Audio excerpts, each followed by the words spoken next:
In this video, I'm going to provide you with an example of what vinyl siding could look like if it was exposed to some type of high temperature like a fire. And I doubt if something like this was just from regular sunlight. However, I have seen vinyl siding warp because of sunlight that might have been reflecting off of a window.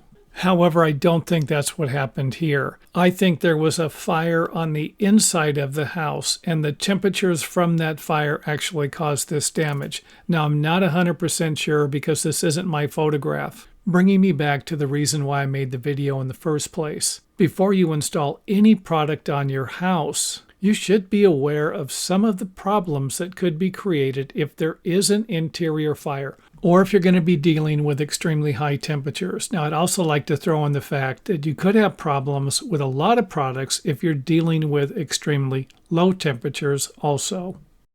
And thanks for watching. Don't forget to check out some of our other videos on YouTube. And if you can't find the videos on YouTube, make sure that you visit our website to find a complete organized list of all of the videos we've made so far.